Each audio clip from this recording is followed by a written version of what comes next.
9th class के छठे अध्याय रेखाएं एवं कोण की हमारी दूसरी प्रश्नावली है। प्रीवियस वीडियो में हमने क्वेश्चन नंबर 1, 2 और 3 को हल किया था। आज हम 4, 5 और 6 को सॉल्व करते हैं। उसी के साथ ही हमारी ये प्रश्नावली भी समाप्त हो जाएगी। क्वेश्चन नंबर 4, इसमें हमसे क्या कह रहा है? आकृति में यदि PQ पैरेलल है ST के, यानी कि PQ और ST एक दूसरे के समांतर है। PQR की वैल्यू इसने हमें 110 डिग्री दे रखी है और RST ये इसने हमें दिया हुआ है 130 डिग्री, ये वाला एंगल। तो हमें कोण QRS की वैल्यू ज्ञात करनी है। तो जो दिया था वो हमने यहाँ लिख दिया है, ज्ञात करना है QRS।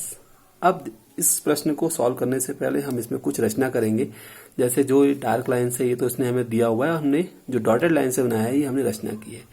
तो हमने रचना के लिए क्या किया, बिंदु R से होकर ST के समांतर एक रेखा UV खींची, यानी कि जो UV है ये ST के समांतर है। क्योंकि PQ और ST एक दूसरे के समांतर है, इसका मतलब UV ST के भी समांतर होगा और UV PQ के भी समांतर होगा। या हम RU इसके समांतर है, RV, तो ये सब कुछ आपस में एक दूसरे के समांतर है। सॉल्यूशन के लिए सबसे पहले हमने लिया UV पैरेलल है ST के और ST पैरेलल है PQ के। इसका मतलब UV और PQ ये भी एक दूसरे के समांतर होंगे।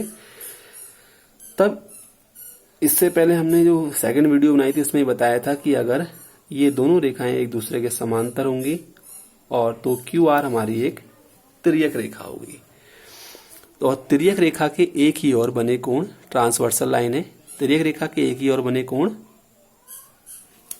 समपूरक होते हैं, यानी कि PQR प्लस QRU इन दोनों का जो एडिशन है वो 180 डिग्री होगा। तो यहां से 110 Q का मान लिया, तो यहां से हमारा QRU की वैल्यू आ जाएगी पक्षांतर करने पर 70 डिग्री। 110 प्लस 70 180।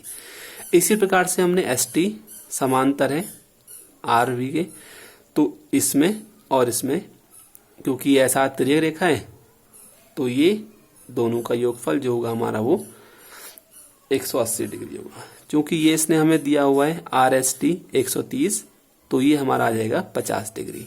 प्रॉपर्टी लगाने पर, पक्षांतर करने पर इसकी वैल्यू आई हमारी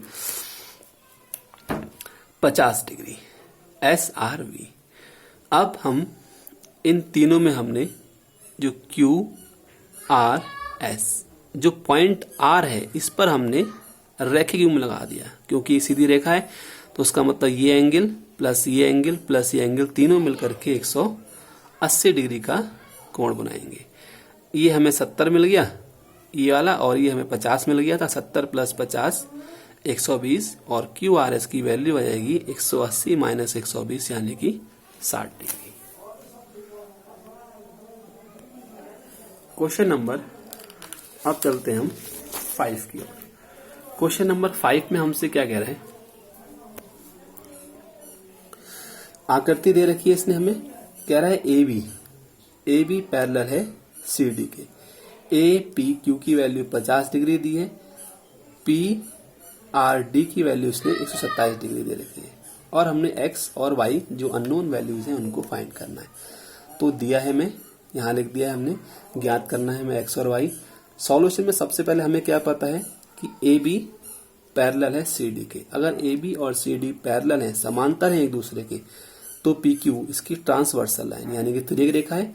तो इसका मतलब तिर्यक रेखा के एक ही ओर बने कोण हमारे सप्लीमेंट्री होते हैं, इनका जो एडिशन होगा तो 50 प्लस Q। तो यहां से हम इसकी वैल्यू फाइंड कर सकते हैं, लेकिन हमने वैल्यू निकालनी है X की। तो हम क्या करते हैं, हमें ध्यान रखना है कि अगर दो रेखाएं समांतर है, कोई इसकी तिर्यक रेखा है, तो वहां पर Z जहां पर बनेगा वो एकांतर अंतःकोण होंगे। तो इस तरीके से हमने लिया है APQR। तो APQ की जो वैल्यू होगी वो PQR के बराबर होगी, क्योंकि ये Z बन रहा है, समांतर रेखाएं हैं और ये तिर्यक रेखा है। तो 50 की वैल्यू X के बराबर होगी। तो पहला परिणाम हमारा आ गया X बराबर 50 डिग्री। अब सेम वही कंडीशन हम दूसरी साइड से लेते हैं। ए बी पैरेलल है सी डी के और पी आर हमारी तिर्यक रेखा है। अगर पी क्यू तिर्यक है तो एक्स और वाई बराबर होंगे। अब पी आर तिर्यक है तो ध्यान रखना है हमने जो 127 है इस तरीके से बनेगा हमारा Z A P R D. तो ए पी आर की जो वैल्यू है वो पी आर डी के बराबर होगी और पी आर डी हमारा है 127 और ए पी आर ये बराबर होगा 50 प्लस वाई 50 प्लस वाई और वाई की वैल्यू आएगी वेरिएबल सेपरेट करने पर 127 माइनस 50 यानी कि 77 डिग्री वाई की वैल्यू आ जाएगी। इस प्रश्नावली का लास्ट क्वेश्चन है क्वेश्चन नंबर 6। कह रहे हैं आकृति में पी क्यू और आर एस दो दर्पण है ये। यहाँ पर हमने इसमें पॉलिश कर दिए ताकि जो प्रकाश है वो दूसरे माध्यम में प्रवेश ना कर सके, परावर्तित हो जाएगी किरणें। कह रहा है ए बी समांतर रखे गए यानी कि ए बी और सी डी दूसरे के पैरेलल है। कह रहा है एक आपतन जो किरण है एक आपतन किरण ए बी दर्पण पी क्यू के बिंदु बी पर टकराती है और परावर्तित हो गई यानी उसी माध्यम में लौट गई तो परावर्तित किरण पथ बी सी पर चलकर दर्पण आर एस से बिंदु सी पर टकराती है, पुनः सी डी के अनुदिश चली जाती है। यानी कि सिंपल शब्दों में समझते हैं हम इसको, पी क्यू और आर एस दो समतल दर्पण है जो एक दूसरे के समांतर रखे गए हैं। एपी एक आपतित किरण है जो बी बिंदु पर टकराती है और बीसी डायरेक्शन में परावर्तित हो जाती है और बीसी किरण फिर दोबारा से बिंदु सी पर परावर्तित होकर के सीडी डायरेक्शन में चली जाती है। तो हमसे कह रहा है सिद्ध कीजिए कि ए बी जो ये ए बी है और ये सी डी है ये एक दूसरे के समांतर होंगे। तो ए बी और सी डी समांतर कब होंगे? अगर हम ये सिद्ध कर दें कि ए बी सी डी एक जेड बन रहा है यानी कि ए बी सी के बीच जो एंगल बन रहा है वो बी सी डी के एंगल के बराबर है, क्योंकि एकांतर कोण बन जाएंगे और एकांतर कोण बराबर तभी होंगे जबकि ये दोनों रेखाएं आपस में एक दूसरे के समांतर होंगी। तो इसके लिए हमने रचना की है, इसमें सिद्ध करना है ए बी पैरेलल है सी डी की रचना के लिए हमने बी लंब डाला एक पी क्यू पर और सी एफ या एफ सी लंब डाला आर एस पर। अब यहाँ पर हमने इनके एंगल्स मान लिए हैं, जैसे लंब है ये आप हमने विज्ञान में नियम पढ़े हैं, परावर्तन के नियम, आपतन आपतित किरण परावर्तित किरण और आपतन बिंदु पर अभिलंब तीनों एक ही तल में होते हैं। तो हमने ये हाफ पोर्शन 1 2 3 4 इन एंगल्स को मान लिया है, इससे हमें सुविधा रहेगी लिखने में। तो हमें पता है कि जो आपतन कोण का मान है वो परावर्तन कोण के बराबर होता है, तो 1 बराबर 2 होगा और 3 बराबर होगा 4 के, क्योंकि आपतन कोण परावर्तन कोण के बराबर होता है। अब हम आगे चलते हैं, A B parallel C D ये इसने हमें दिया हुआ है और बीसी हमारी इसके लिए तिर्यक रेखा है, ये भी हमें पता है। उसके बाद हमें एक बात ये भी पता है कि बी पैरेलल किसके है? एफ सी के, क्योंकि दोनों लंब हैं तो एक दूसरे के समांतर भी होंगे। इसका मतलब कोण 2। अब ये इस तरीके से हमारा, क्योंकि हमें ये पता है कि बी और सी एफ लंब है तो ये एक जेड बन रहा है, यानी कि एकांतर अंतःकोण बना रहे हैं कोण 2 और 3। तो 2 और 3 1 और 2 परावर्तन के नियम से बराबर है, 3 और 4 परावर्तन के नियम से बराबर है और 2 और 3 एकांतर अंतःकोण के नियम से आपस में बराबर है। अब हम यहाँ पर देख रहे हैं समीकरण 3 मिल गए हमें, 1 2 और 3।